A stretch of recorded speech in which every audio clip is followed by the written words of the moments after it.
न्यायदानाचे केंद्र मानल्या जाणाऱ्या यवतमाळ जिल्हा न्यायालयात घडलेल्या गंभीर घटनेने खळबळ उडाली आहे। कौटुंबिक न्यायालयातील सुनवाई दरम्यान एका पक्षकाराने थेट वकिलाला जीवे मारण्याची धमकी दिल्याचा प्रकार समोर आला असून याच दिवशी दुसऱ्या एका वकिलालाही धमकवण्यात आल्याने वकिलांमध्ये तीव्र संतप्त होत आहे। प्रकरणाचा तपशील असा की प्रसिद्ध विधिज्ञ ॲडव्होकेट तुषार देशपांडे हे कौटुंबिक हिंसाचाराच्या एका प्रकरणात पीडित मुलीच्या वतीने बाजू मांडत आहेत। या प्रकरणातील आरोपी पक्षकार नागपूर येथील रहिवासी असून तो सातत्याने न्यायालयाच्या तारखांना गैरहजर राहत आहे। त्यामुळे कायद्यानुसार ॲडव्होकेट देशपांडे यांना त्यांच्या विरुद्ध अटक वॉरंट काढण्याची मागणी न्यायालयाकडे केली।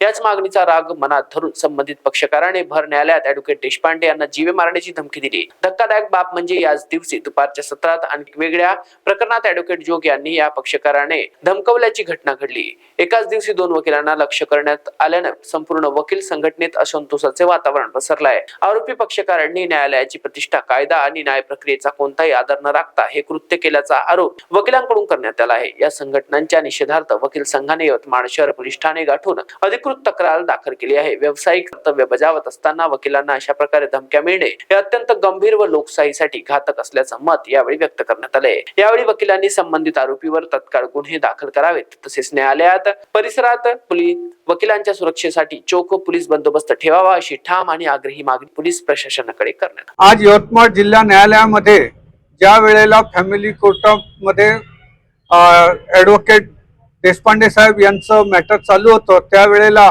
विरोधी पक्षातील एका पक्षकाराने, त्यांच्या विरोधी व्यक्तीने त्यांना बाहेर निघ, तुला मी पाहून घेतो, तुझ्या पोराला उचलून नेतो आणि त्याला अश्लील भाषेत शिवीगाळ केली आणि पाहून घेण्याची धमकी दिल्यामुळे आम्ही त्या विरुद्ध आज सर्व वकील संघटना या ठिकाणी त्याच्या विरुद्ध तक्रार देण्यास आलेलो आहोत आणि आम्ही शासनाला या निमित्ताने विनंती केलेली आहे की त्यावर कठोर कारवाई करण्यात यावी आणि या पलीकडे वकिलांना या पद्धतीने जर कोणी धमकावत असेल तर त्याला कोणत्याही प्रकारची ॲडव्होकेट प्रोटेक्शन ॲक्ट शासनाने लवकरात लवकर लागू करावं अशी सुद्धा मी या प्रसंगी विनंती शासनाला करिता आज आम्ही सर्व वकील मंडळी यवतमाळ बार तर्फे इथं आलेलो आहोत आणि वकील एकता